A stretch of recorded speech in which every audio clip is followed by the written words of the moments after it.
Can you change the future by traveling to the past? Days of Future Past tries to answer that question, but does it still hold up? We'll find out on Just Comics. Welcome back to Just Comics, your go-to for all things comics. I'm Seth. And I'm Steve, and today Seth and I are diving into one of the most iconic X-Men stories of all time, X-Men Days of Future Past.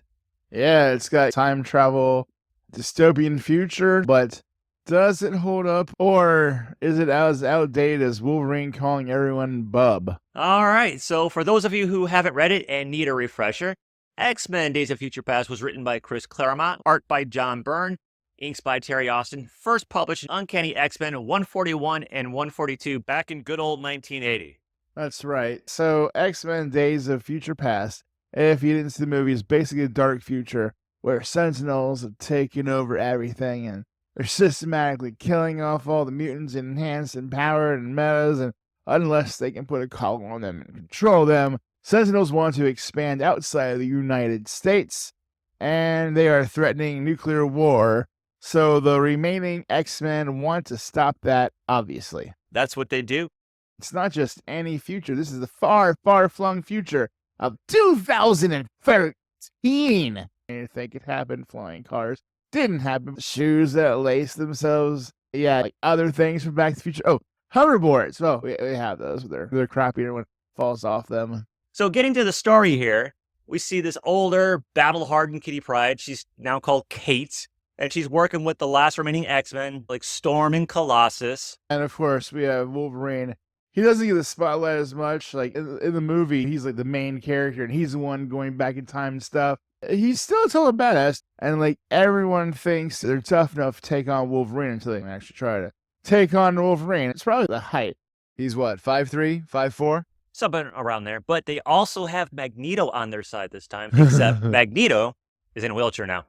It's the juxtaposition that for all this time, Xavier was the one in the wheelchair, and now Magneto's the one in the wheelchair. Their plan, they're going to send Kate's consciousness back to her younger body in 1980 to warn the X-Men about the assassination that will doom mutant kind. Senator Robert Kelly, who's a known anti-mutant politician, and he's going to be assassinated by the Brotherhood of Evil Mutants, led by Mystique. I really find the name problematic, Brotherhood of Evil Mutants. Let's rub in the fact that we're evil and we're mutants and we're gonna do evil shit. No one does that, really. How are they going to know that they're evil? I guess by calling themselves the Brotherhood of Evil Mutants, brother. You can't argue the logic. Oh, I can argue. So, meanwhile, Mystique and her Brotherhood, Destiny, Pyro, Avalanche, Blob, they're gearing up for that big hit on Senator Kelly. Blob. Mystique even shapeshifts into a security guard to get close, which is a classic move from her part. But just imagine her casually shape-shifting into me and making puns to you in my place. It wouldn't work because nobody can make puns like Seth. That's true. Hey, you want like Mystique to try to memorize like 100 elephant jokes? Ha! Good luck. So anyway, the X-Men track down Mystique and the Brotherhood of Evil Mutants. Oh my god. And just as about to take out Senator Kelly, a huge battle breaks out. The X-Men manage to stop the assassination. Mystique and her team get arrested, and history is changed. Or is it?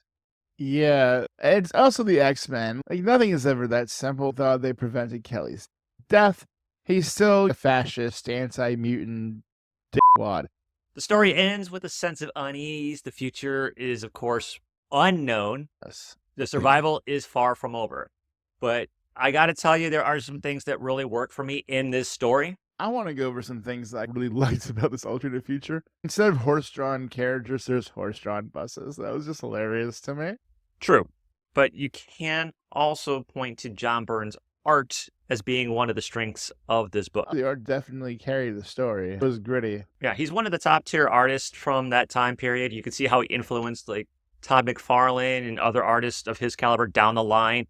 I really like Chris Claremont, the way he gives each character their own individual identity. So it's not like you could just take one thing one person says and it works just as well for another character. It's unique to that particular character. Storm calls Kitty kitten. It's cute.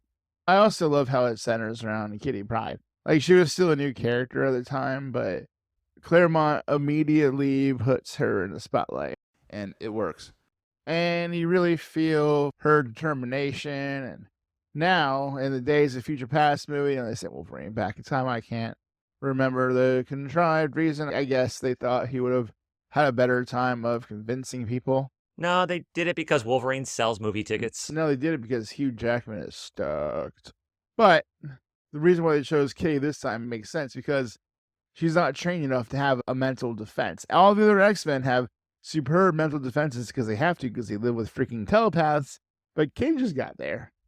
Now, some things about this story, honestly, just didn't work for me. I know there were some things that didn't work for you. Yeah, the thought bubbles in the comics themselves have to explain what's going on in every single panel. Like, if you don't get it from the context, the narration boxes are not meant for anybody. Just a random narrator to tell you also what's going on. Like when it says, so young Russian concentrates with a burst of energy, his organic steel body once more becomes flesh and blood, and there we see him glowing and being flesh. I cannot catch her in my armored form. The impact might injure her. I must become human. Hope the danger room doesn't take advantage of me. Nobody says that. But I guess it's nice to know he has to concentrate for his power to work, but do we really need that? I agree with you. One sense, there was too much of the story. But in the other sense, there's not enough story. Like, in a way, it's too short because it's this really huge concept. You're calling 2 issues short? Yes. When you compare it to something like the Dark Phoenix saga, That's true. that had time to breathe. And you were really to be able to spend a lot of time with the characters and what's going on in that. Yeah, a future timeline. It's almost crazy interesting when we get glimpses of it. I would have loved to see more of the Resistance fighters. What's Colossus been up to? Like in the past, in their fight, he smashes the Blob in the nuts. When? That's just what it looks like. Bar went up, went between his legs, and he bashed him into the air. And then Colossus is like smashing the crap out of him. And look, it's his twigs and berries, his nuts and beans. Like, obviously, Blob is out of the game. He's going to be puking up his guts, and he's got a lot of guts to puke, Steve.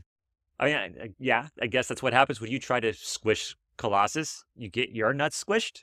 And can we talk about Wolverine basically gets vaporized in 5 seconds in the future in the fight against the Sentinels? He's supposed to have like super healing, but he just jumps in and then skeleton. I guess the Sentinels knew he was coming, and I mean, they had sensors and cameras and all sorts of stuff, and their high-tech headquarters. It's stupid that they had them try to sneak in there. Like, they wouldn't think that, oh, the Sentinels are robots. They'll never see us coming. So that is one part of the story that makes me say that it is not actually Wolverine in the story, because look at Wolverine's skeleton. I mean, that's not a skeleton. It's just metal laced over regular bones. No, that is a robotic skeleton. Look at the joints. It's robotic. There's no human elbow joint that looks like that, or wrist joint. So I don't think it's Wolverine. I think it's Albert. Who's Albert? Albert is an android doppelganger of Wolverine. He was built by Donald Pierce, who's one of the Reavers. And when Mark Silvestri was drawing Wolverine, there's this whole arc and everything there.